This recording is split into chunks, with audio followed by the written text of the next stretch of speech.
सभापति महोदय, मैं वित्त विधेयक का समर्थन करने के लिए खड़ा हुआ हूं। विश्व की बिगड़ती हुई अर्थव्यवस्था को ध्यान में रखते हुए देश की अर्थव्यवस्था को बचाने के लिए माननीय वित्त मंत्री जी और उनके सहयोगी जिस सूझबूझ से काम कर रहे हैं, उसके लिए मैं वित्त मंत्रालय के तीनों मंत्रियों को बधाई देता हूं। यह बजट बड़ी समझदारी से तैयार किया गया है। बजट में 20 सूत्री कार्यक्रम का, जिसका हर वर्ग और हर राजनीतिक पार्टी में स्वागत किया है, समावेश किया गया है। सस्ते भाव की दुकानें खोलने और ग्रामीण क्षेत्रों में उद्योग लगाने की ओर ध्यान देकर ग्रामीण लोगों और नौजवानों के शहरों की ओर भागने पर रोक लगाने का प्रयत्न किया गया है। ग्रामीण विकास बैंकों में 25% की वृद्धि हमारी प्रगति का प्रतीक है। इससे प्रकट होता है कि गांवों की तरफ हमारी नजर गई है। जब तक हमारे गांवों का विकास नहीं होगा, तब तक इस देश का विकास नहीं हो सकता।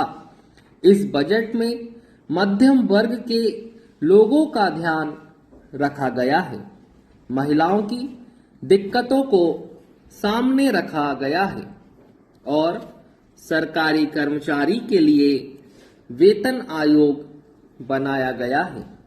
ये सब स्वागत योग्य कदम है। विरोधी पार्टियों के सदस्यों ने इस बजट के बारे में जो आपत्तियां उठाई थी, उनको ध्यान में रखकर वित्त मंत्री ने करों में राहत देने के बारे में कल जो घोषणा की है, मैं उसका भी स्वागत करता हूं और उसके लिए उनकी प्रशंसा करता हूं। कुछ परिस्थितियां अभी अभी पैदा हुई हैं, जैसे उत्तर प्रदेश में गन्ने के संबंध में कठिन स्थिति बनी। स्वयं प्रधानमंत्री जी ने उसमें रुचि ली और भारत सरकार की ओर से राहत देने की घोषणा की गई और उसको तुरंत लागू भी किया गया। साथ ही साथ महाराष्ट्र में कपास की जो स्थिति पैदा हुई, उसको भी ध्यान में रखते हुए माननीय वित्त मंत्री जी ने रिजर्व बैंक को 12 करोड़ रुपए की सहायता देने का आदेश दिया।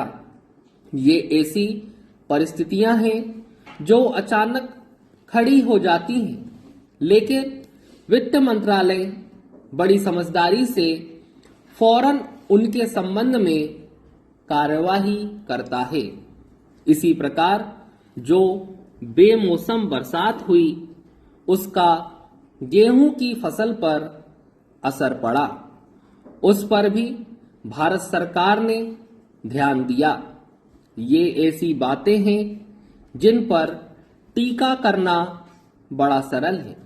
हर व्यक्ति अपने क्षेत्र में विकास चाहता है, लेकिन दूसरी ओर करों की आलोचना भी की जाती है। इससे अच्छा निकाल तो राष्ट्र का उद्धार नहीं कर सकता है। देश में जो उत्पादन होगा और जो कर वसूल होगा, उसी के द्वारा देश के हर क्षेत्र का विकास हो सकता है। यदि कर बढ़ते हैं तो विरोधी दल उसकी आलोचना करते हैं, लेकिन यदि हम सारे बजट पर निष्पक्ष होकर विचार करें तो हम देखेंगे कि यह बजट हर दृष्टि से बहुत ही सुंदर और स्वागत योग्य बजट है।